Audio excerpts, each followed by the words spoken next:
Hello dear student, तो शुरू करते हैं आज क्लास। अब ये क्लास है मॉक टेस्ट के रूम में।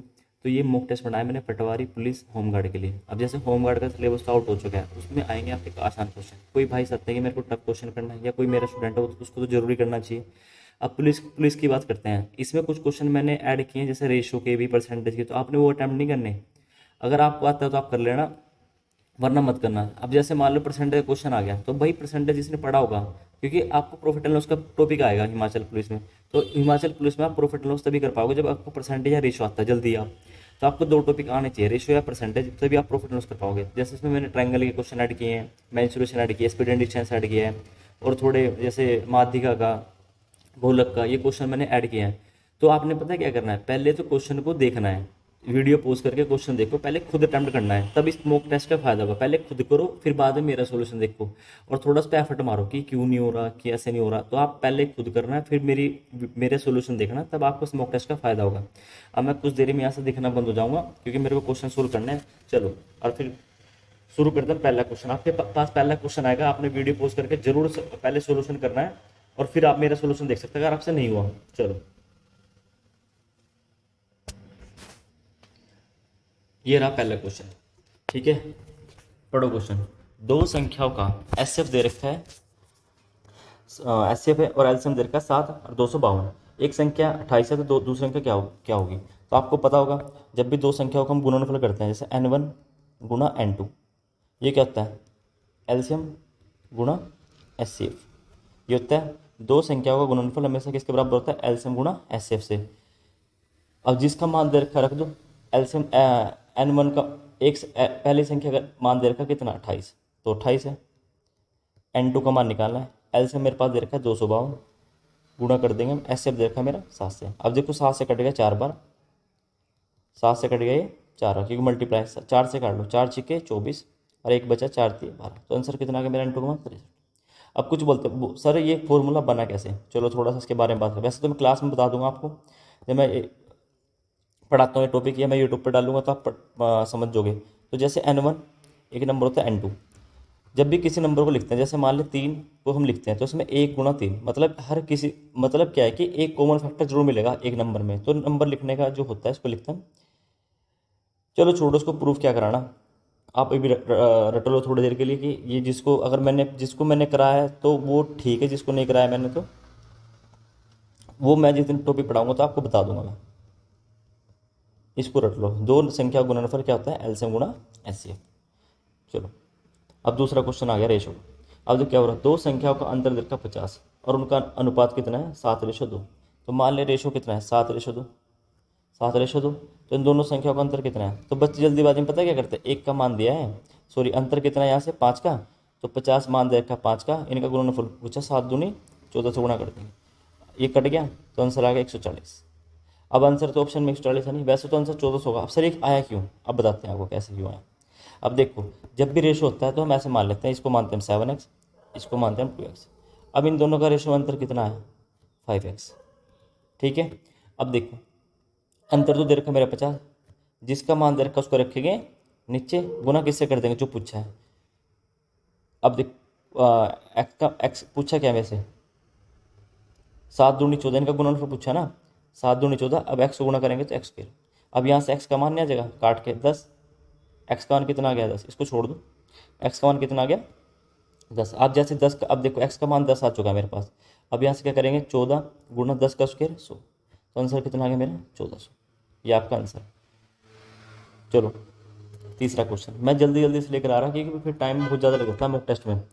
अब देखो, पी कार्य करने में क्यू से दुगुना सक्षम है, तो एफिशिएंसी का रेशो दे रखा है। अगर पी किसी कार्य, पी और क्यू की एफिशिएंसी का रेशो दे रखा है, एफिशिएंसी मतलब कितना सक्षम है, तो क्यू से दुगुना है ये आ गया एफिशिएंसी का रेशो। अब एक फॉर्मूला तो याद होगा आपको, कैसे, कि जब भी क्या क्या टोटल वर्क कैसे निकालते हैं, टोटल वर्क का फॉर्मूला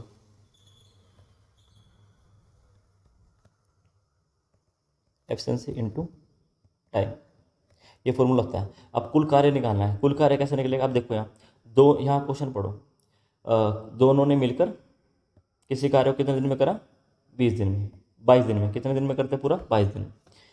तो दोनों ने किया ना, तो एफिशिएंसी दोनों कितनी है, 3, टाइम कितना लगा दोनों को, 22 दिन। तो मेरे पास टोटल वर्क कितना आ चुका है। अब गुणा नहीं करना, इसको ऐसे एज इट इज आर देंगे। अब ये कार्य किसने करना है, ये कार्य कर रहा है मेरे भाई क्यू ने अकेले ने। क्यू की एफिशिएंसी कितनी है, 1। तो आंसर आ गया मेरा 66। आंसर आ गया मेरा 66। तो ये बहुत ही आसान क्वेश्चन था जो चले हुए हैं। ठीक है सर, अगर उसका पूछते ये तो करा क्यों नहीं, अगर सर उसका पूछते पी ने, तो यही होना था 3 × 22। ये टोटल वर्क आ गया। क्यों एक दिन में कितना कार्य, पी एक दिन में कितना कार्य करता है, 2। तो 2 के ऑप्शन से काटेंगे तो आंसर आता है मेरा 33। क्वेश्चन नंबर आ गया 7। कहाँ से आ गया, बाकी कहाँ गए इसमें से। चलो करो, इसमें थोड़ा कहीं मुझे लगे कुछ क्वेश्चन छूट चुके हैं। चलो आप 7 ही कर लोगे, बाद में देख लें जब क्लास स्टार्ट होगी चुकी है। यदि 3 संख्या है 4:5:7 के अनुपात में है, तो इनका योगफल देखा कितना, 320। तो छोटी और बड़ी संख्या का योगफल कितना भाई, 320। ये रियल मान दे रखा, 320 योगफल है। अब यहाँ से योगफल करेंगे तो 5 और 4 9 16। इनका योगफल कितना। अब सबसे बड़ी और सबसे छोटी का अंतर है, सबसे बड़ी क्या है मेरी 7, सबसे छोटी मेरी क्या है 4। इनका अंतर कितने का, 3 का। 16 से कट गया भाई 2 बार, तो आंसर कितना है मेरे 7। अंतर नहीं पूछा, योगफल पूछा था। सबसे बड़ी और सबसे छोटी का अंतर कितना, 7 और 4 11। तो 11 दूनी 22। अरे वैसे भी ये देखो ना, अगर योगफल पूछा है सबसे बड़ी और सबसे छोटी का, योगफल पूछा अंतर नहीं पूछा, योगफल कितना, इन दोनों का योगफल पूछा सबसे बड़ी और सबसे छोटी का। तो 7 और 4 11, 11 का मल्टीपल होना चाहिए आंसर। एक ही ऑप्शन करता है 11 का मल्टीपल से 22। अब इस क्वेश्चन के लिए ध्यान से सुनो मेरी बात। जैसे कई बार सिंपल आता है तुम्हारे पास, जैसे मेरे पास आ गया 12 और मैंने बोल दिया 16 का एलसीएम बता दो। तो एलसीएम लेने का तरीका क्या होता है, पहले जिससे कट रहा कॉमन फैक्टर काट दो। मैंने इसको लिख दिया 4 × 3, इसको लिख दिया मैंने 4 × 4। यहाँ से 4 कॉमन आ गए। अब 3 और 4 का एलसीएम कितना होता है बताओ, 12। तो एलसीएम आ गया मेरा 12 चौके 48। ठीक है, इसमें से कॉमन मैंने निकाल के लिख लिया। अब देखो, जैसे एक बार आ गया 4 और 3, इनका एलसीएम कितना होगा सर, आप बोल दोगे सर 12, कि कोई भी कॉमन फैक्टर नहीं है, क्योंकि कोई भी कॉमन फैक्टर नहीं है। जैसे अब देखो, जिसमें अब जैसे जिनमें कोई भी कॉमन फैक्टर नहीं होता, तो सीधा डायरेक्ट उसका एलसीएम कैसे निकालते हैं। जैसे मैंने लिख दिया 9, लिख दिया 7, तो इनका एलसीएम गुणा कर देना डायरेक्ट, 9 7 63। अभाज्य संख्याओं का गुणनफली, जैसे अभाज्य संख्या होती है 2 × 3 × 5, ये अभाज्य संख्या है ना, प्राइम नंबर है, इनका गुणनफल जैसे गुणनफल करो, ये एलसीएम के बराबर होता है, ये याद रखना। क्वेश्चन आ चुका है सेप पर एक, 5 दूनी 10, 10 से 30, ये एलसीएम आ गया इसका। तो अब यहाँ पर जैसे क्वेश्चन है, तो अब देखो आपस में 13 भी प्राइम नंबर है, 19 भी प्राइम नंबर है। अब 21 में 7 × 3 लिख सकते हैं, इसको सर लिख सकते हैं। अब इसको लिखते हैं 11 × 2। तो बताओ इसमें से कुछ भी कॉमन नहीं आ रहा, सिंपल सी बात है, मतलब सबको मल्टीप्लाई करना है। जैसे 13 × 19 गुणा में 21 गुणा में 22। अब पहली बात तो देखो यूनिट डिजिट मैच कर सकते हैं, 2 × 2 9 दूनी 18, 8 से 24, तो 4 आना चाहिए। सब ऑप्शन में 4 4 4 4 4 है। अब देखो हम लगा सकते हैं ऐसे डिजिटल सम। तो ये कितना आ गया 4, ये कितना आ गया 1, यहाँ से आ गया 3, यहाँ से आ गया 4। तो करो जरा, 4 3 12, 12 का कितना आ गया 3, तो 4 3 12, 12 का कितना आ गया 3।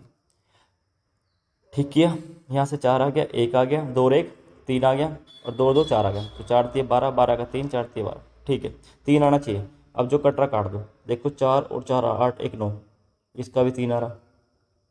4 और 4 8 1 9, इसका तो 5 आ रहा। फिर 4 और 4 8 1 9, इसका भी 3 आ रहा। 4 और 4 8, इसका 5 आ रहा। तो मतलब मेरे पास 2 ऑप्शन बचे। अब सर यहाँ से कैसे बचे, या तो सीधा डायरेक्ट भाई आप गुना कर सकते हो उसको, फिर गुना करना थोड़ा मुश्किल है। अब हम क्या करेंगे इसमें, देखो 11 का मल्टीपल छुपा है, 11 दूनी 22। तो 11 का रूल पता है, 4 और 1 भी छोड़ के आगे चलना है। 4 और 1 5, 5 और 1 6, ये भी 6 हो रहा, मतलब 6 बराबर 6 हो रहा। अब यहाँ देखो 4 और 1 5, 5 और 4 9। अब ये 11 का मल्टीपल नहीं है, तो एक ऑप्शन बचा मेरा, ऑप्शन नंबर ए। अब जिस भाई को डिवाइडर रूल वगैरह नहीं आते, तो उसके लिए थोड़ी कॉम्प्लिकेटेड चीज़ें समझनी, तो आप नॉर्मल से 13, इन दोनों को 13 से काट के देख लो, इसको 13 से काट के देख लो, पर ये 13 से दोनों कटते हैं मेरे अकॉर्डिंग। एक बार चेक कर लेना, वरना मैंने आपको, अगर जो ऑप्शन 13 से कटेगा वो आंसर है, आंसर हो चुका पहला, या आप इसको डायरेक्ट गुना कर सकते हो। आप 13 को गुना कर लेना 19 से, फिर 21 को गुना कर लेना 22 से। ठीक है, इन दोनों, फिर इन दोनों का जो गुणनफल आएगा आपस में गुणा कर लेना। अब जितनी आपकी कैलकुलेशन यहाँ पर, ओनली बस कैलकुलेशन करवाना चाह रहा आपसे, और कुछ नहीं। क्वेश्चन में बिल्कुल खत्म क्वेश्चन है। अब क्वेश्चन नंबर करो 9। अब देखो क्वेश्चन आ गया 9। अब ये क्या हो रहा, x 393 को 11 से डिवाइड किया जाता है, तो छोटी प्राकृतिक संख्या बताओ, छोटी, सबसे छोटी प्राकृतिक संख्या, सबसे छोटी प्राकृत संख्या। तो इसका ये क्या था, x 393। अब सोल्व करो उसको, एक डी छोड़ के एक डिट, तो यहाँ से कुछ नहीं, तो कितना आ गया, ये क्या आ गया 9 प्लस का x। अब माइनस करेंगे तो 6 को, ये किसके बराबर होता है, 0 के या 11। ठीक है, अब देखो अगर मैं यहाँ से पहले ये इसके बराबर चलता रहता है, 0 11 22 33, 11 के पहाड़े के बराबर। अगर मैं पहली इक्वेशन बनाऊंगा यहाँ से 0 रखूँगा, तो x ये कितना आएगा, प्लस का 3 माइनस के 0, तो x का मान तो माइनस में आ गया। अगर मैं यहाँ इसको 11 के बराबर रखूँगा, तो देखो यहाँ x माइनस 3, x प्लस का 3 बराबर में 6, बराबर में 11। तो x ये 3 पर जा क्या हो जाएगा माइनस, तो कितना आ गया मेरा आंसर 8। तो पहले से छोटी संख्या प्राकृत संख्या क्या है, 8। कौन सी भाई, 8। अरे वैसे इतने छोटे क्वेश्चन में आप ऐसा ना करके नॉर्मल यहाँ ऑप्शन से रख लो। मैंने मान लो 5 रखा, तो भाई कितना बना, 3 और 3 6, और ये बना 8 और 14, 14 में से 6 गए, कितना बना 8, ये नहीं हो सकता। अब देखो दूसरा ऑप्शन में 6 रख देता हूँ यहाँ, क्या है तो 6, तो 3 और 3 6, 9 6 15, ये भी नहीं बनेगा। अब मैं ऑप्शन रख देता हूँ यहाँ पर 8। अब देखो 3 और 3 6, 8 8 एक 16 और एक 17, 17 में 6 गए, कितना बना यहाँ देख 11, तो एक संख्या 11 से कट जाएगी। ठीक है, या तो डिफरेंस 0 आना चाहिए, या डिफरेंस 11 आना चाहिए, 22 आना चाहिए, 33 आना चाहिए, तो 11 से कट जाएगा आपका आंसर। अब देखो ये सिमिलरिटी क्वेश्चन आ गया, इसको ट्राई करो। यदि ए बी सी और डी एफ के समरूप है, दो ट्रायंगल है भाई, ए बी सी, वो समरूप किसके भाई, ट्रायंगल समरूप है डी ई एफ के। ठीक है, अब बी सी का मान दे रखा मेरे पास 4, और ए एफ का मान दे रखा मेरे पास 7, और ए बी सी का क्षेत्रफल इतना दे रखा है। अब देखो जब भी सिमिलरिटी क्वेश्चन है, इसको लिखने का तरीका पता है क्या, कैसे लिखते हैं, जैसे ए बी सी किसके समरूप है, डी एफ के, तो ए बी इक्वल किसके हैं, डी के। फिर बी सी है, ये किसके अपोनेंट डिवाइड किससे कर देंगे, ई एफ से। और ए सी किसके इक्वल है, डी एफ के। इसको लिखने का तरीका ऐसा होता है। ठीक है, ये सिमिलरिटी केस है। और एक बात ध्यान रखना, जब दो ट्रायंगल सिमिलर होते हैं तो उनका एरिया का रेशो ना, जो एरिया का रेशो होता है, जो भी दिया हो उसका स्क्वायर करना है, जो भी दिया उसके बराबर होता है, जो भी दिया उसके जैसे हाइट दी, हाइट का स्क्वायर कर दो, साइड दी, साइड का स्क्वायर कर दो। ठीक है, जो एल्टीट्यूड दिया हो माध्य का, जो उसका स्क्वायर करना है आपने। ठीक है, अब देखो मेरे पास क्या दिया है, मेरे पास दिया है एरिया ए बी सी का, एरिया कितना दे रखा है, ट्रायंगल ए बी सी का एरिया, एरिया कितना का, ये लिख लेते हैं, area of triangle A B C. फिर नीचे क्या आ जाएगा, एरिया ऑफ ट्रायंगल कौन सा, डी ई एफ। ये किसके इक्वल होगा, जो दिया है साइड कितनी मेरे पास, 4 का स्क्वायर 16, जो दिया है उसका स्क्वायर करना है, 7 49। अब ट्रायंगल ए बी सी का एरिया तो दे ही रखा है मेरे पास, मतलब क्या है कि जो भी दिया मुझे उसका स्क्वायर करना है। जैसे यहाँ क्या दे रखा है, बी सी, यहाँ क्या दे रखा है मेरे पास, ई एफ का स्क्वायर। अब बस ए बी सी का एरिया तो मेरे पास दे रखा है 144। ठीक है, अब मुझे किसका निकालना, ट्रायंगल डी ई एफ का। तो कितना आ गया, बी सी का मान कितना, 4 चौके 16, ये आ गया 49। अब यहाँ से काट सकते हो आप, वैसे भी 7 का मल्टीपल छुपा है इसमें, देख लो 7 21, ये भी 7 से कटता है वैसे तो, अब चेक करना पड़ेगा भाई। वैसे इसको 12 गुना 12 लिख सकते हैं।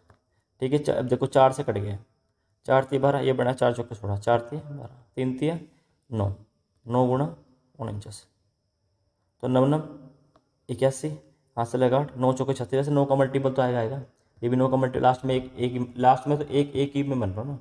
चलो, ये आसान क्वेश्चन था जो हमने कर लिया।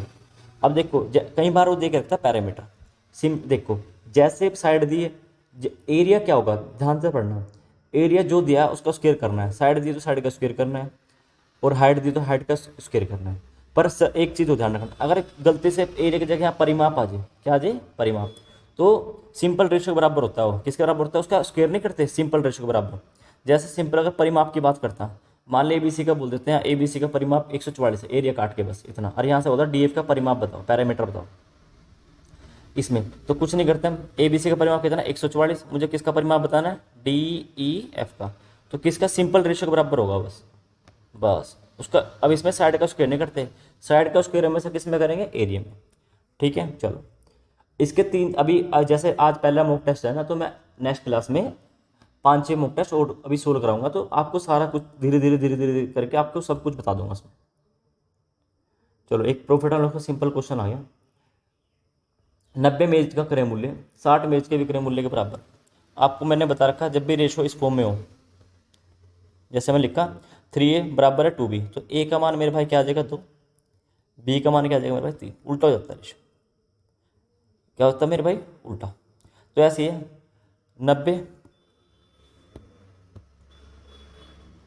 90 मेज का CP यानी क्रय मूल्य किसके बराबर है मेरा, 60 वस्तु के SP के बराबर। तो CP कितना आ गया मेरा 60, उल्टा हो जाएगा ना, SP कितना आ गया मेरा, जो कट रहा काट दो रेशो, ये कटेगा 3 से कटेगा 3 दूनी 6, 3 3 9, तो साफ साफ दिख रहा 50% का क्या हो गया मेरा भाई प्रॉफिट। 50% क्या हो गया मेरा भाई प्रॉफिट, क्योंकि एक का प्रॉफिट हुआ किस पास 2 पे परसेंट के लिए 100, तो कितना आ गया इसका 50%। आसान क्वेश्चन था ये, तो क्वेश्चन आपने मेरे से पहले कर लिया होगा वीडियो पोस्ट करके। चलो अभी आ गया स्पीड एंड डिस्टेंस का क्वेश्चन। ठीक है, करो उस क्वेश्चन को।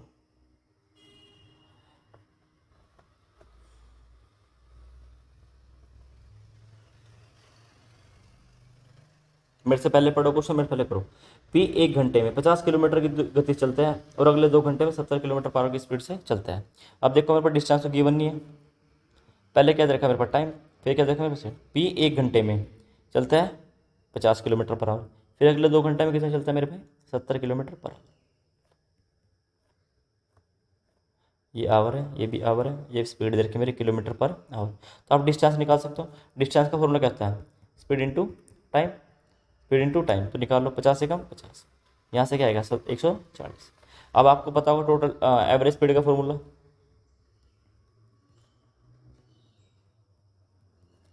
ये होता है टोटल डिस्टेंस टोटल टाइम। ठीक है, तो टोटल डिस्टेंस कितना है मेरे पास, जोड़ उसको 140 प्लस 190 डिवाइड किससे कर देंगे मेरे भाई, टाइम कितना मेरे पास 3, देखो 1 घंटा यहाँ लगा 2 घंटे यहाँ लगा, 3 से काट देंगे, 3 से 18, 3 3 63 पॉइंट समथिंग समथिंग है, ऑप्शन नंबर आ गया मेरा बी। ये तो बहुत ही आसान क्वेश्चन था, क्योंकि मैंने एवरेज स्पीड मैंने जाके देखना यूट्यूब पे, मैंने इतना डीप पढ़ाया एवरेज स्पीड, तो आपको आसान लगेगा। अब सर मेरे को फॉर्मूला याद रहता है, पर आपको स्पीड का फॉर्मूला याद है, स्पीड का फॉर्मूला डिस्टेंस पॉइंट टाइम, तो बस कुछ नहीं, एवरेज स्पीड का formula total distance point total time, TT लग जाता है बस यहाँ, फिर आपको याद करने में आसानी होगी।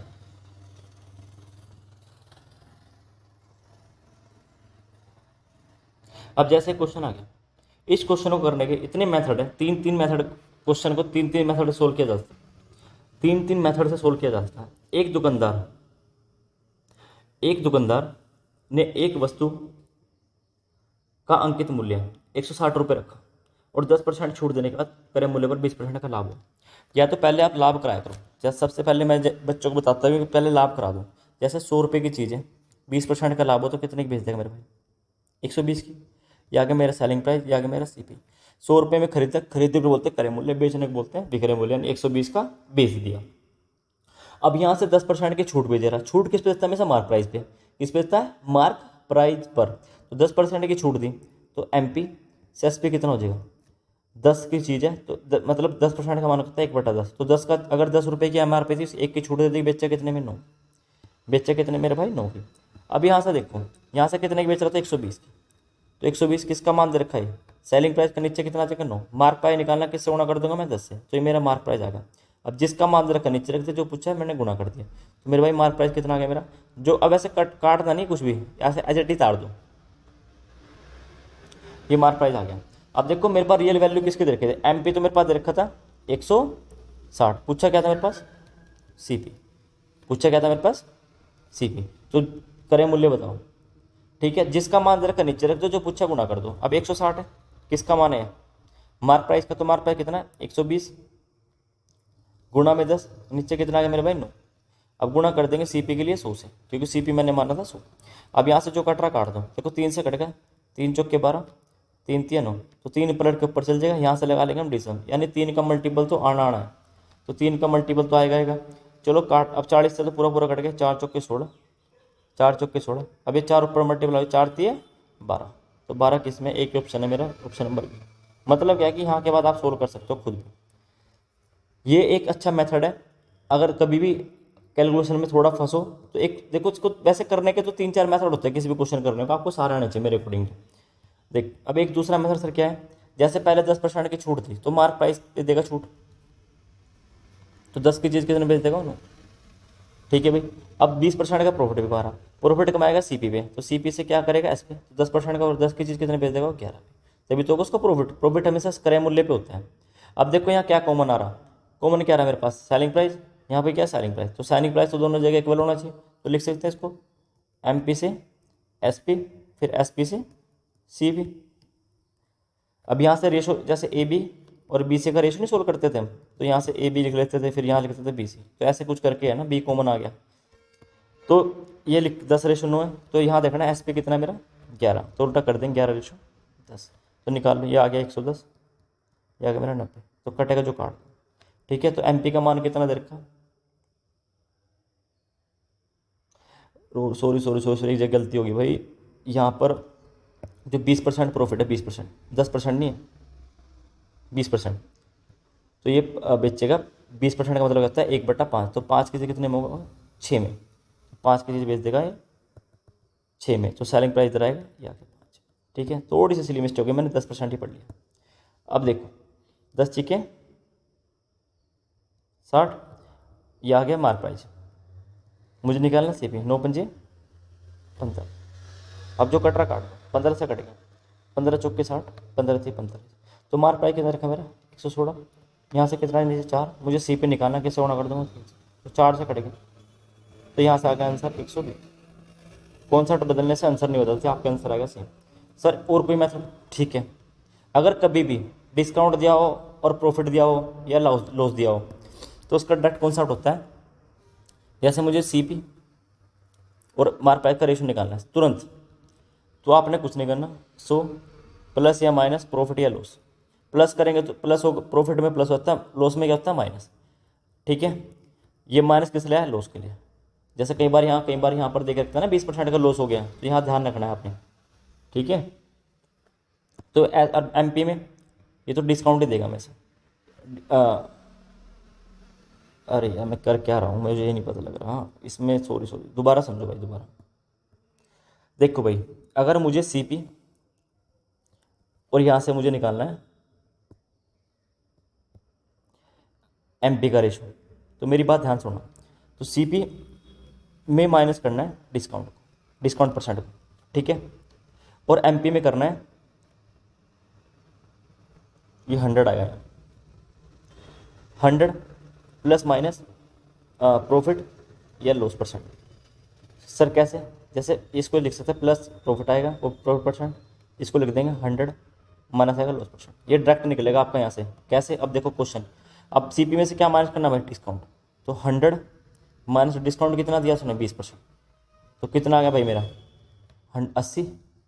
सर बिल्कुल सही है। अब यहाँ पर इसमें निकाल लेंगे तो डिस्काउंट 10 दिया भाई, 10 डिस्काउंट कितना दिया 10%, 20% नहीं 10%, तो 100 माइनस 10%, तो घटा दो उसमें से, कितना आ गया मेरा 90, और 100 यहाँ से क्या हो रहा प्रॉफिट, तो 20, तो कितना आ गया मेरा भाई 120, ये आ गया मेरा सी पी, ये आ गया मेरा एम पी।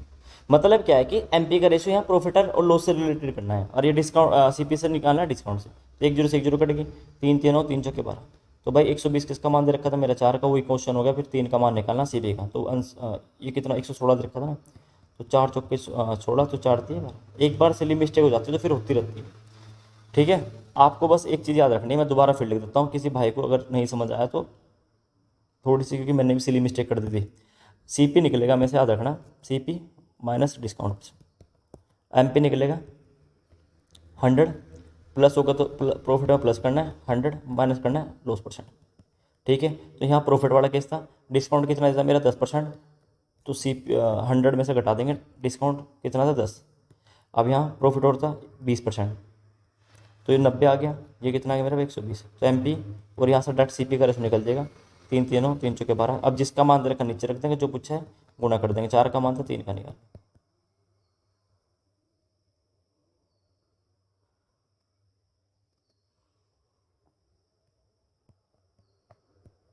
तो 120, क्योंकि 160 दिया हुआ है मार्क प्राइस। चलो 3 मेथड है इस क्वेश्चन करने के, इसके अलावा इसका कोई मेथड नहीं है। फिर जितना जल्दी सोच सकते हो आप उतना जल्दी करेंगे। एक दो क्वेश्चन और ले आएंगे, बहुत टाइम लग गया इस क्वेश्चन पे। चलो ये क्वेश्चन देखो मैंने अभी कराया, एफिशिएंसी का रेशो दे रखा है, अभी बताया था मैंने एफिशिएंसी का टोटल वर्क कैसे निकालते हैं, एफिशिएंसी गुणा टाइम। अब देखो क्या हो रहा है, ए बी साथ मिलकर 40 दिन में खत्म करते हैं, तो कितना टाइम लेगा ए बी को 40 दिन में। ए बी तो एफिशिएंसी भी ए बी की लेनी है, तो दोनों की एफिशिएंसी कितनी है 8 और 5 13। अब किसने काम खत्म करना, ए ने। ए कितने एफिशिएंसी से करता है 8 से, तो 8 से कटेगा 8 पंचानवे 13 पंजे 65। तो बहुत ही आसान क्वेश्चन था भाई। अब सर ए बी की एफिशिएंसी क्यों लिखी, क्योंकि भाई ए बी दोनों मिलकर कर रहे हैं 40 दिन में। अगर ए करता तो सर एक ही खाली लेते हैं। जैसे मान ले यहाँ पर बी हटा दूँ मैं, मान के चलो बी हटा दिया, मैंने बोलते ए किसी काम को 40 दिन में करता है और उनकी काम करने की दर है 8:5, तो टोटल वर्क कैसे निकालते हैं फिर, तो भाई एफिशिएंसी इनटू टाइम। तो एफिशिएंसी ए की लेनी है, ए कितने करता है 8। अब ए किसी काम खत्म करने में कितने ले रहा है 40। अब यहाँ से बोलते हैं बी उस काम को कितने दिन में खत्म करेगा, तो बी कितने में खत्म करता है, बी की एफिशिएंसी मेरे भाई 5, तो 5 से कट जाएगा तो आंसर आ जाएगा 64। ठीक है, तो आप ध्यान रखना ये टोटल ये वर्क एंड टाइम क्वेश्चन है, एफिशिएंसी गुणा में टाइम। तो एफिशिएंसी दे रखी है मेरे पास 13, 8 और 5 13, टोटल दोनों का लेना है, दोनों ले रहे 40 दिन, तो ए अकेला कितने दिन में खत्म करेगा। ये क्वेश्चन ऊपर मैंने सेम टू सेम करवाया। वैसे मैं हर टाइप का क्वेश्चन लाने की कोशिश करूँगा।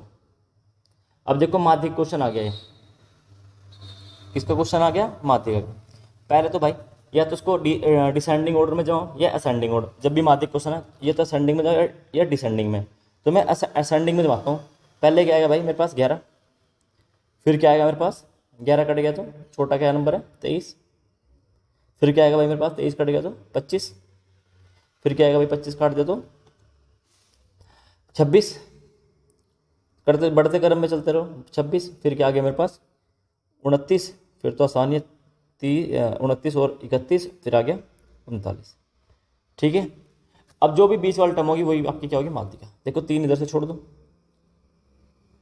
1 2 3 इधर छोड़ दो, तो आंसर कितना आ गया मेरे भाई 26। यही आपका आंसर है। देखो कितना आसान क्वेश्चन है, बहुत आसान क्वेश्चन है। ठीक है, माध्यिक क्वेश्चन मिडिल टर्म होते हैं हमेशा। अगर आप असेंडिंग में जाओ, डिसेंडिंग में जमा लो तब भी फर्क नहीं पड़ेगा। डिसेंडिंग मतलब क्या सर 39 31 29 26 25 23 फिर 11, 3 इधर से गई 3 इधर से गई, तो फिर भी बीच में यही बचेगा। ठीक है, चलो अभी आ गया हाइट एंड डिस्टेंस का क्वेश्चन, ट्रिग्नोमेट्रिक पे आधारित। जब भी हाइट एंड डिस्टेंस क्वेश्चन आए तो आपको एक चीज़ याद रखनी है, जैसे मेरे पास ये ट्रायंगल है, कई बार यहाँ पर ना 30 डिग्री बनता है और यहाँ पर बनता है 60 डिग्री। ये दो हमेशा हिमाचल में जब क्वेश्चन आएगा इसी बेस पे आएगा, मेरी बात ध्यान सुनना, इसी पे आएगा क्वेश्चन 100% बोल रहा मैं। तो इसके हम एक याद करना, इसको इसके साथ वाले साइड का लिखते हैं 1, इसको लिखते हैं हम √3, इसको लिखते हैं हम 2। क्वेश्चन मेरे यहाँ से आसान हो जाएगा। अब जैसे बोल देता है यहाँ से कि अगर CD की लंबाई यहाँ से बोल देगा 20 है, तो बोल देगा उस सीढ़ी से यहाँ तक की दूरी कितनी है, जिस पे दीवार और सीढ़ी के बीच की दूरी कितनी है। अगर सीढ़ी की लंबाई 20 है तो सीढ़ी तो ऐसे जाते हैं ना छत पे, ठीक है, तो ये 20 है, तो आप रेशियो से कर सकते हो। अब यहाँ देखो, यहाँ से लेके यहाँ तक के बीच की दूरी बतानी है मुझे, तो कैसे निकाल लेंगे यहाँ से, तो 20 मान रखा मेरा 2 का, मुझे निकालना √3 का।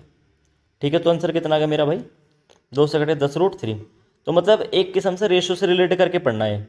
ठीक है, अब देखो अगर सर मुझे थोड़ा सा चेंज कर दिया ऐसे करके, सर मेरे पास अगर ये दे दिया 20, तो मेरे पूछो सीढ़ी की लंबाई क्या हो, तो ये अगर मेरे पास 30 डिग्री दे दिया, ये 60 दे दिया, तो सीढ़ी की लंबाई क्या होगी। तो ध्यान रखना, अब देखो 20 किसका मान दे रखा मेरा 1 का, मुझे सीढ़ी की लंबाई बतानी है, तो सीढ़ी की लंबाई कितनी होगी मेरे पास 2 से गुणा करके 40। और वैसे भी जब भी आता ना सीढ़ी की लंबाई क्या होगी, हमेशा 30 डिग्री के सामने वाले का डबल करना है।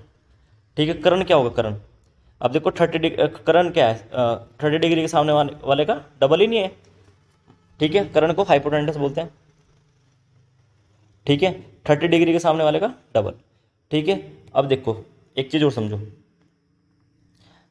अगर सर 2 एंगल देगा तो 30 का, अब सर अगर यहाँ पर दे दिया 30 और यहाँ पर दे दिया 60, तो क्या फ़र्क पड़ रहा, 30 के सामने वाले क्या लिखा था मैंने 1, और 60 के सामने वाला रखा था मैंने √3। अब ये डबल हो जाएगा, बस हो गया सोल्व। अब ऐसे ये तो याद ही होगा तुम्हें, अगर ये 45 डिग्री हो, ये भी कितना 45 डिग्री, तो भाई याद रखना इसको, ये भी 1 होगा, ये 1 होगा, ये √2 होगा, अगर दोनों एंगल 45 इसके। तो यहाँ से आप रेशो का मेथड यूज़ करके आप निकाल सकते हो। कुछ बच्चे ट्रिग्नोमेट्री यूज़ करते हैं। अब देखो 20 मीटर एक लंबी सीढ़ी दीवार पर टिकी है, तो क्या बोल रहा, दीवार से सीढ़ी के पैरों के बीच की दूरी बतानी है। अब देखो क्वेश्चन जमीन के साथ बनाते हैं 60 डिग्री का क्वेश्चन एंगल। अब ध्यान रखना, क्वेश्चन मैं बना रहा हूँ क्वेश्चन। अब देखो ये यहाँ पर ये है 60 डिग्री एंगल, और सीढ़ी की लंबाई दे रखी है इसने पहले, कितनी है भाई सीढ़ी की लंबाई 20, ठीक है। अब ये 30 डिग्री है। अब आपको पता है 30 डिग्री के सामने क्या होता है 1, यहाँ क्या लिखते हैं हम √3, यहाँ लिखते हैं हम 2, ठीक है भाई। अब मेरे से क्या पूछा है, मेरे से पूछा है कि दीवार से सीढ़ी के पैरों के बीच की दूरी। अब सीढ़ी के पैर तो ये होंगे और दीवार कौन सी होगी मेरी, तो इनके बीच की दूरी पूछी है वाली। जैसे मैं लिख दूँ ABC, तो मतलब BC का मान पूछा है मेरे से। किसका मान पूछा है, BC का। तो आप BC का मान निकाल सकते हो। अरे भाई 30 डिग्री के सामने का डबल होता है, मैंने बताया था। अगर ये 10 होगा तभी तो 20 होगा, नहीं तो आप देखो 20 मान किसका दे रखा, 2 का, निकालना किसका मुझे 1 का। तो आंसर कितना आ गया मेरे भाई 10। आंसर कितना आ गया मेरे पास 10। कितना आसान क्वेश्चन है देखो। अगर आपने यहाँ पर ट्रिग्नोमेट्री यूज करनी है, आप ट्रिग्नोमेट्री यूज कर सकते हो। ये मेरे पास 60 डिग्री था, ये मेरा 30। सर 60 डिग्री कैसा है, देखो यहाँ से पढ़ो, जमीन के साथ कोण, जमीन तो यही होगी ना, यही है कोण, ठीक है। यहाँ सीढ़ी है, ये कोण 60 डिग्री, यहाँ तो 90 डिग्री बनेगा। अब देखो ये देखा मेरा 20, यहाँ से लगा लो हम कोसाइन रूल, ये आ गया x। अब यहाँ से कोस 6 ट्रिग्नोमेट्री लगाएंगे तो ये कितना है, क्या दे रखा मेरे पास बेस, और यहाँ पर दे रखा मेरे पास हाइपोटेन्यूस। तो यहाँ पर लगाएंगे हम कोस 60, क्या होता है आधार बटे करण। करण कितना मेरा 20, क्योंकि ये होता है ना LALKKA, पता होगा ये। या पंडित बद्री प्रसाद, ऐसे कुछ, पंडित बद्री प्रसाद हर हर बोले, ये पता है ना। तो बेस अपॉन हाइपोटेन्यूस। तो ये भाई कोस 60 का मान पता होना चाहिए, होता है 1/2। यहाँ से x का मान आ जाएगा आपका काट के 10, ठीक है। ज़्यादा मैथड ज़्यादा बढ़िया तो ये है भाई 1 सॉरी कितना था 1√3 और यहाँ पर 2, ठीक है। अब देखो 8 के प्रथम 20 गुणांक का औसत बताओ। 8 के प्रथम 20 गुणांक का औसत मल्टीपल। अब देखो 8 20, अगर मैं यहाँ से 8 के प्रथम 20 गुणांक क्या होंगे, तो पहला नंबर होगा 8 × 8, 8 दूनी 16, 8 से 24, 8 चौके 32, चलता रहेगा चलता रहेगा चलता रहेगा। तो 8 को किससे गुणा करना पड़ेगा मेरा 20 से, करना पड़ेगा नहीं करना पड़ेगा, ठीक है। ऐसे नंबर चलेंगे तभी तो 8 के 20 प्रथम गुणक आएंगे। तो यहाँ से आप सोल्व कर सकते हो कैसे। अगर मैं यहाँ से 8 कॉमन ले लूँ तो क्या बचेगा 1 2 3 4, ऐसे चलता रहेगा। तो कितना देगा मेरा लास्ट में 20। बात ठीक है, बिल्कुल सर ठीक है। तो आपको तो ये पता होगा कि इनका औसत निकालना तो इनको जोड़ना पड़ेगा। अब ये तो पता है ना, अगर जब भी डिफरेंस है तो एवरेज कैसे निकालते हैं। जैसे मेरे पास 2 4 6 8 10, या तो बीच का मिडिल टर्म होगी, या फिर होगी last plus first divide by 2, last plus first divide by 2। तो 10 + 2 डिवाइड कर देंगे 200, तब भी कितना आ गया 6, ठीक है भाई। जब भी डिफरेंस क्या हो सेम, तो यहाँ से आप कैसे निकाल लोगे। या तो फिर ये नेचुरल नंबर है, पर नेचुरल नंबर का क्या होता है n+1 डिवाइड बाय 2, 1 से लेके 20 तक n+1 डिवाइड बाय 2। तो भाई यहाँ से सोल्व कर सकते हो आप 8, ये हो गया n+1 डिवाइड बाय 2। नहीं तो डिफरेंस जब सेम हो ना तो एवरेज निकालना बहुत आसान है। 8 तो था ही मेरे भाई, इनका एवरेज निकाल लो बस। 20 + 1 डिवाइड बाय 2, तो कितना है मेरा 21/2 से कटेगा 4 बार, तो 4 एकम 4, 4 तो नहीं 8, 84। ये ऑप्शन नंबर आ गया आपका सी। अगर फिर भी नहीं आ रहा समझ तो आप ऐसा कर सकते हो भाई, 1 से लेके 20 तक नेचुरल नंबर तो है, तो भाई नेचुरल नंबर का औसत क्या होता है n+1 डिवाइड बाय 2, ठीक है सर। सर ये होगा नेचुरल नंबर का। प्राकृतिक संख्या का औसत सर सम संख्या क्या होता है n+1 सम संख्या, यानी और सर विषम का सम संख्या होती है 2 4 6 8 10, विषम का n खाली। मैंने बोल दिया प्रथम 5 विषम संख्या को 5, प्रथम 10 विषम संख्या को 10, प्रथम आना चाहिए भाई। प्रथम 100 विषम संख्या को 100, प्रथम 120 विषम संख्या को 120। अब यहीं आगे देखो सम संख्या की बात करें, मैंने बोला प्रथम 10 सम संख्या को 100, तो 10 में 1 जोड़ दें 11, प्रथम 20 सम संख्या को औसत 20 प्लस 1 21, प्रथम 30 सम संख्या को औसत 30 प्लस 1 31, प्रथम 40 विषम संख्या प्रथम 40 सम संख्या को 40 प्लस 1 जोड़ना बस आपने। ठीक है, अब यहाँ पर जैसा आता है प्रथम 99 प्राकृत संख्या को औसत, तो 99 में भाई आप एक जोड़ दोगे, डिवाइड कर देंगे 2 से, तो आंसर कितना आ गया मेरा 50। ठीक है, अब यहाँ से आप सोल्व कर सकते हो, तो 8 आ गया, n+1 20 और 1 21, डिवाइड कर देंगे 2 से, तब भी आंसर मेरा 84 ही आएगा। ठीक है, चलो अगले क्वेश्चन पे। अब ये बहुलक का क्वेश्चन आ गया। 72 72 74 75 76 75 77, ये जो है जो भी है इनका बहुलक। बहुलक क्या होता है? जो बार बार आए, जो बार बार आए। तो यहाँ ऑप्शन देखना पड़ता है। 73 एक और 2 बार आ रहा, कितनी बार आ रहा? 2 बार। 2 बार आया। 74 कितनी बार आ रहा? 1 2, ये भी 2 बार आ रहा। 72 देखो, 72 भी शायद 1 बार आ रहा। 75 कितनी बार आया? 1 2 3, 1 2 3, तो शायद मेरे अकॉर्डिंग 75 ही मेरा आंसर आ गया। तो जो बार बार आएगा वही आपका आंसर है। चलो, मतलब जो ज़्यादा बार आएगा, ये तो आसान होता है। अब देखो इस क्वेश्चन को ध्यान से पढ़ना है। एक नाव धारा के विरुद्ध x से y किलोमीटर की ओर जाती है और धारा की दिशा में y से x किलोमीटर की ओर वापस आती है। तो स्थिर जल में चाल, अगर धारा की गति दे रखी है, स्थिर जल मतलब नाव की चाल दे रखी है मेरी। स्थिर जल का मतलब क्या होता है? x किलोमीटर, x की चाल दे रखी है, बोट की स्पीड दे रखी है मतलब 40 किलोमीटर पर आवर, और धारा की चाल क्या मानते हैं? y। अब जिसने टॉपिक पढ़ रखा है इस क्वेश्चन को वही कर पाएगा, वरना आप इस क्वेश्चन को छोड़ के निकल जाना। और धारा कितनी दे रखी है मेरे पास?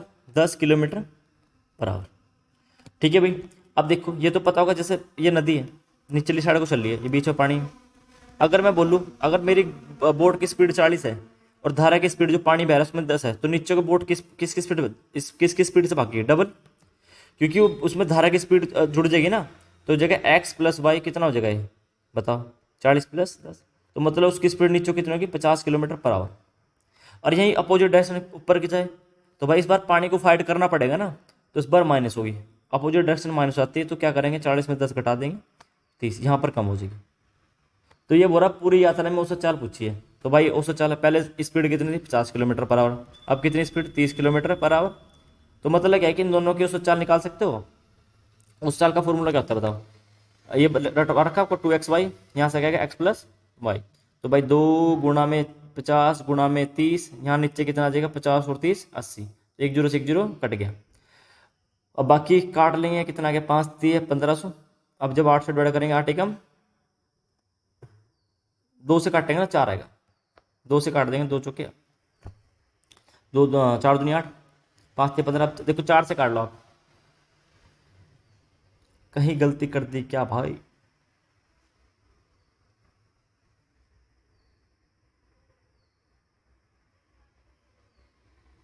डेढ़ सौ आएगा ना, 150, खाली 150, क्योंकि 1 0 से 1 0 मैंने काट दी थी।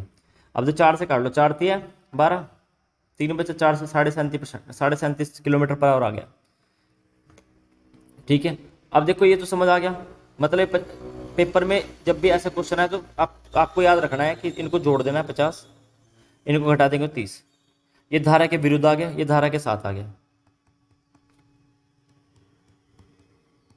ये धारा के विरुद्ध।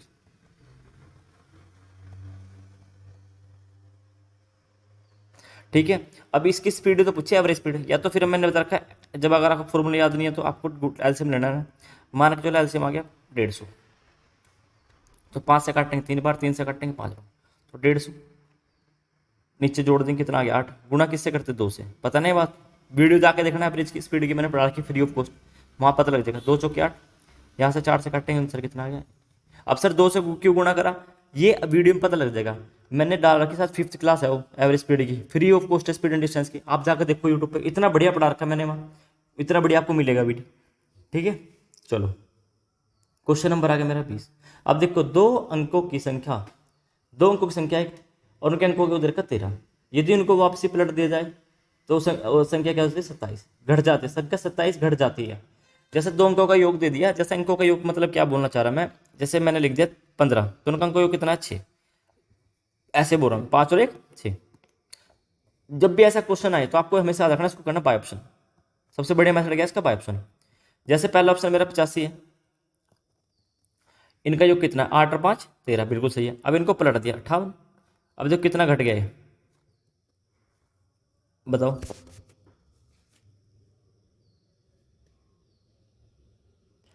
कितना घट गया मेरे भाई, जैसे इनको पलटा तो संख्या 27 घट जाती है, तो कितना 85 में से अगर मैं 58 घटाऊंगा तो कितना आएगा, 15 में 60 के साथ यहाँ के, तो बिल्कुल बात सही है, 27 आ गया, तो ये तो सही 27 ही मेरा आंसर। ठीक है, अब देखो यहाँ कितना है, दो अंकों का कितना है, 6 6 12 और 1 13, बिल्कुल सही है, इनका भी 13 है, इनका भी 13 है। अब इसको पलटेंगे तो कितना आ गया 76, इसको बोले 67, तो अंकों के यहाँ तो 13 नहीं आएगा क्योंकि इसका तो अंकों कुछ और ही आ रहा है, शायद कितना आ गया 9 9, तो 9 चाहिए मुझे 27 चाहिए। अब 67 है, इसको पलटेंगे तो ये तो बढ़ेगी संख्या, ये तो बढ़ेगी, घटी कहाँ है, तो 58 है, या घटी है, ये बढ़ेगी, हमें कम चाहिए, तो ऑप्शन नंबर क्या आ गया मेरा, आसान क्वेश्चन था बेद।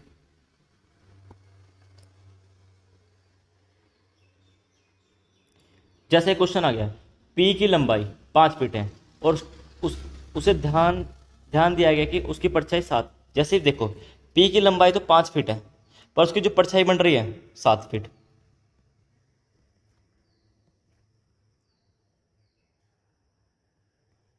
ठीक है, ये लंबाई है, लेंथ। अब उसके सामने मापा गया कि स्कूल की एक इमारत की परछाई की लंबाई कितनी है, यहाँ से 42 फीट, कितनी है भाई 42।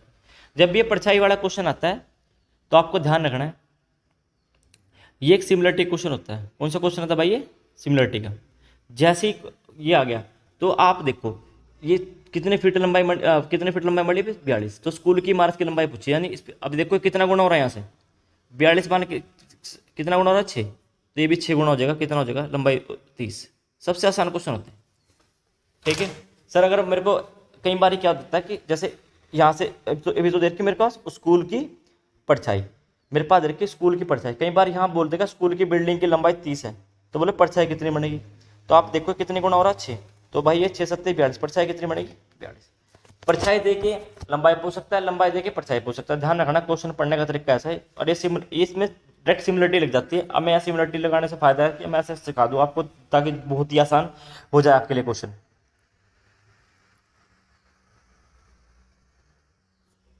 अब देखो ये कितना अच्छा क्वेश्चन है ट्रिग्नोमेट्री का। अब क्या बोल रहा है क्वेश्चन में, 12 मीटर और 17 मीटर दो जमीन से पर खड़े दो खंबे हैं, एक तो भाई 12 मीटर है, एक क्या है मेरे पास 17 मीटर। अब क्या बोल रहा, उनके पैरों के बीच की दूरी, पैरों के बीच की दूरी कितनी है भाई 12 मीटर। ये क्वेश्चन जैसा बोल रहा था मैंने अब उनके बोला उनके जो शीर्ष है ना उनके बीच की दूरी बताओ। अब मेरी बात समझो, यहाँ से यहाँ तक भी कितनी होगी 12, क्योंकि भाई ये 12 है, यहाँ से लेके यहाँ तक 12 है, तो ये भी कितनी होगी 12, यहाँ से लेके यहाँ तक भी कितनी होगी, क्योंकि अगर ये यहाँ तक 12 है, यहाँ से लेके यहाँ तक 12 है, तो ये भी कितनी होगी 12, तो ऊपर कितना बचा भाई 12 में से ये घटा दो 17, 5 बचा, तो यहाँ से इनके बीच की क्या बची है, शीर्षों के पॉइंट के बीच की दूरी, तो यहाँ से ट्रिपलेट नहीं बनेगा। देखो ये 5 है, ये 12 है, तो ये 90 डिग्री सामने का करण, ये कितना बनेगा 13। यही पूछा था मैंने, आसान है, बहुत आसान क्वेश्चन है। ठीक है, और वैसे भी मॉक टेस्ट है भाई, आपको आना चाहिए चीजें।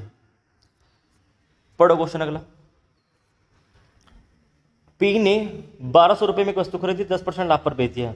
अब ये क्या हो रहा, यदि उसको 1200 में खरीदी 1380 में बेचा होता तो उसको कितने % वृद्धि होती लाभ में। पहले 10% लाभ हो रहा था, अब देखो कितना लाभ हुआ उसको, 1200 रुपये की वस्तु 1380 में बेच दी, तो कितने का लाभ हुआ मेरे भाई 180 का। किस पे होगा 1200 पे, परसेंट के लिए 100, 2 0 कट गई, 6 18, 6 2 12, तो यहाँ से आ गया 15%। अब लाभ हो रहा 15%, पहले लाभ हो रहा था 10%, तो इनका अंतर पूछा था, अंतर कितने का मेरे भाई 5% का। यही आसान सा क्वेश्चन, सिंपल क्वेश्चन था, बहुत ही आसान। चलो 24 में ये एक बढ़िया क्वेश्चन है। अब देखो यहां से ध्यान से पढ़ना है क्वेश्चन। जैसे एक ना आयतकार चादर है,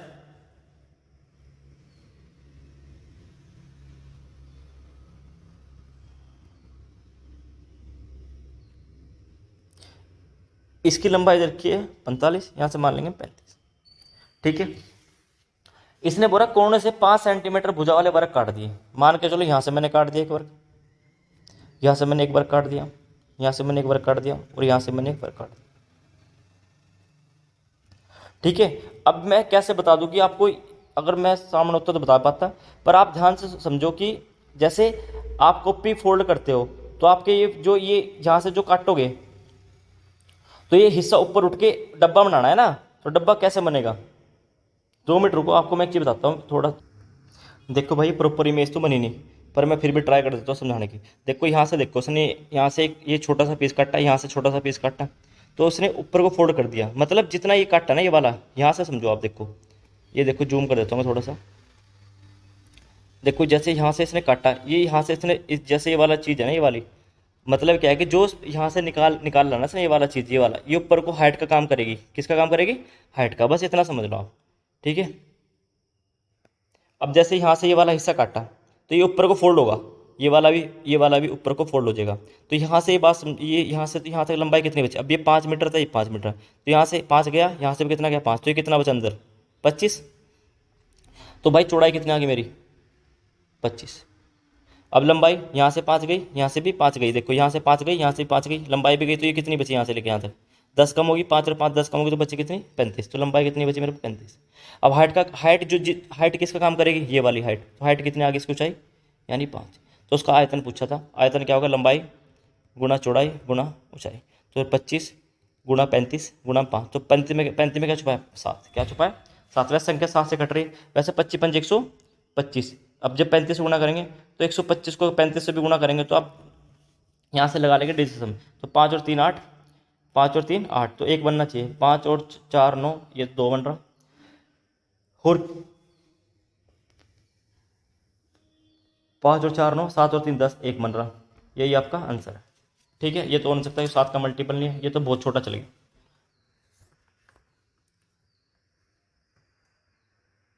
अब एक चीज़ याद रहना चाहिए, देखो अर्धवार्षिक रूप है, 18,000 रुपये में 2 वर्षों में 20% की दर से क्या हो जाएगा? अब देखो अर्धवार्षिक है, 2 साल में, 2 साल महीने कितने होते हैं? 24। तो 6 के 4 पेड़ बन जाएंगे, 6 अर्धवार्षिक है ना, 6 महीने में अर्धवार्षिक होते हैं। अब रेट क्या है मेरी? 20% वार्षिक, तो 10% आएगी रेट, हाफ ईयर। पता है ना, आधी हो जाती है। इसको लिखने का तरीका कहता है 20%, 6/12। 6/12 मतलब क्यों लिखा सर? आधे महीने 6 महीने, 3 महीने होता है 3/12, 4 महीने 4/12, 4।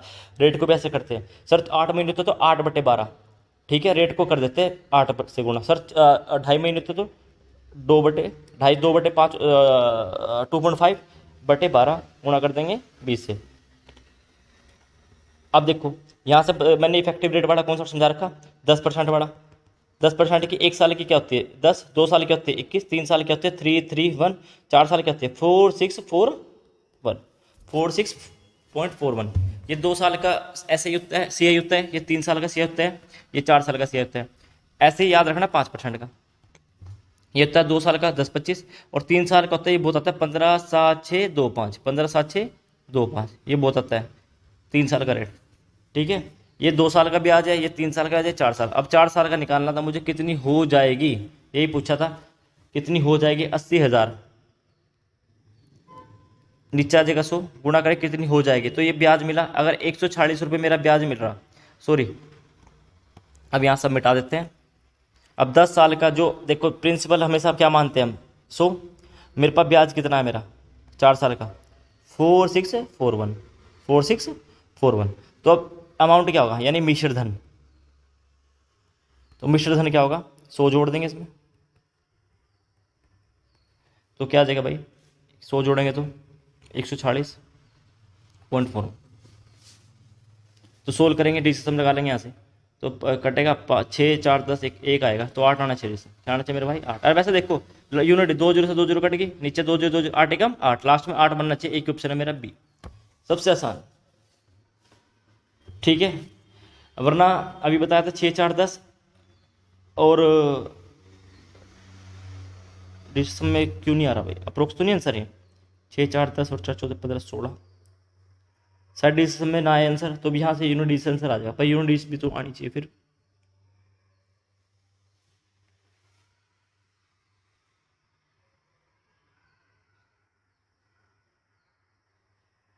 दो ही तो आएगा भाई, 8 है। यहाँ से कितना? 6 4 10 14 15 1 16, 16 कितना बनेगा? 7। 7 ठीक 8 से 56, 6 5 11, 11 कितना बनेगा? 2।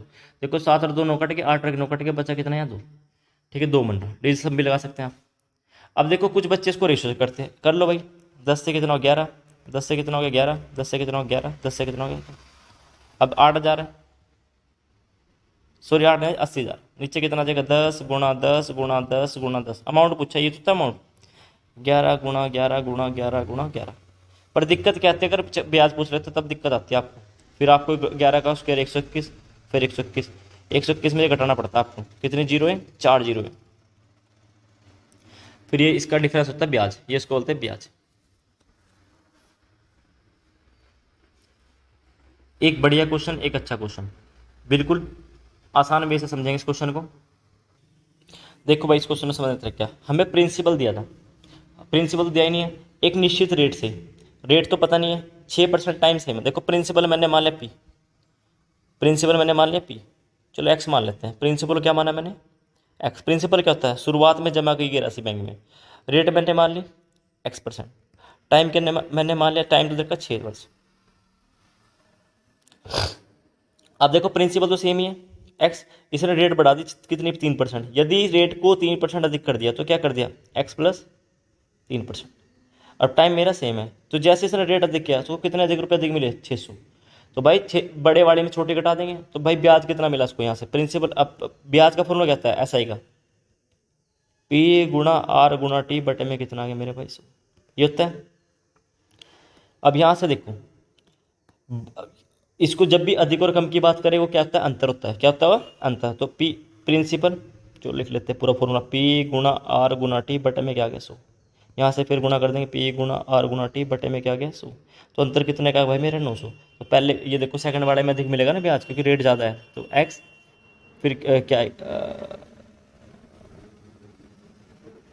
भाई अगर मैं इसको इसको मान लेंगे, इसको रेट को मान लेंगे R%, फिर एक्स एक्स से तो फिर डबल हो जाएगा ना।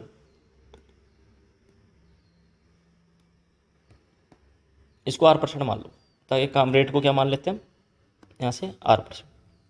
तो ये हो गया R+3, ज़्यादा होगी ना, तो यहाँ से हो गया रेट R% बटे 3। रेट टाइम तो सेम था 6 बटे में कितना आ गया? 100।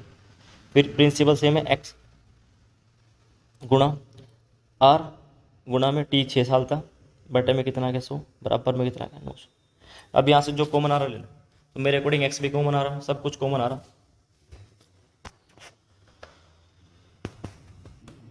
अब देखो यहाँ से क्या कॉमन आ रहा मेरे भाई? यहाँ से कॉमन आ रहा मेरा 6x बटे 100। अंदर क्या बचा? R+3। यहाँ से क्या बचेगा? माइनस का R, ये बचेगा 900। अब देखो 6 से कट गया 15 बार, थोड़ी जगह कम बची, को छोटा कर लेता हूँ मैं थोड़ा सा।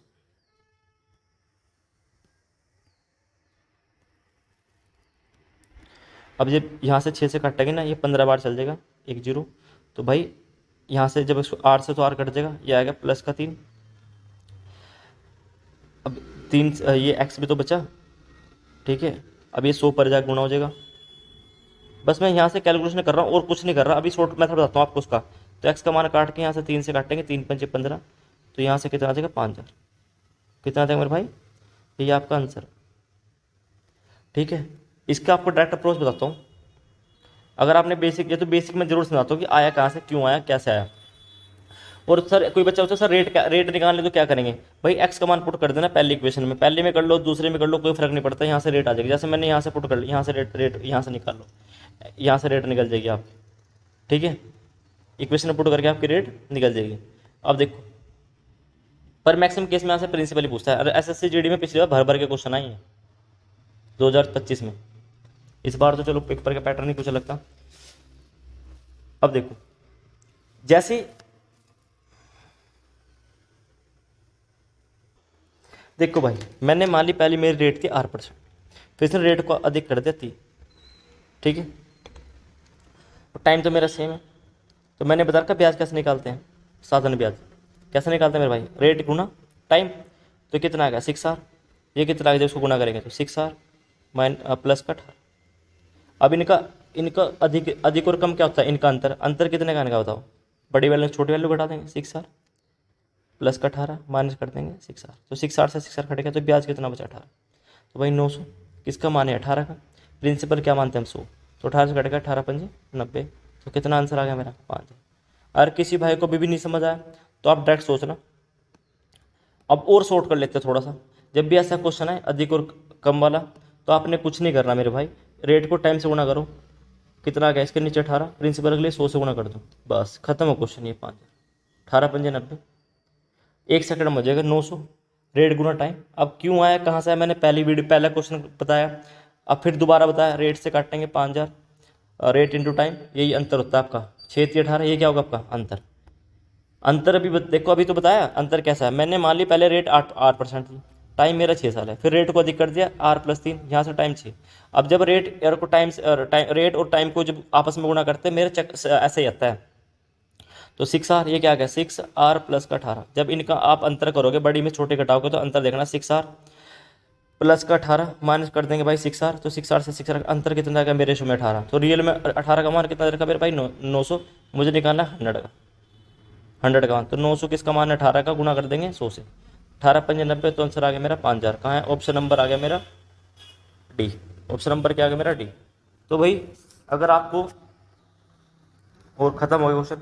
अगर आपको एक क्लास अच्छी लगी हो और आप चाहते हो अगला मॉक टेस्ट आपको मिले, तो कमेंट में जरूर लिखना। मैं हमेशा 25 क्वेश्चन लेकर आऊँगा अच्छे, और आपको पूरी ट्राई करूँगा कि बढ़िया समझाने की।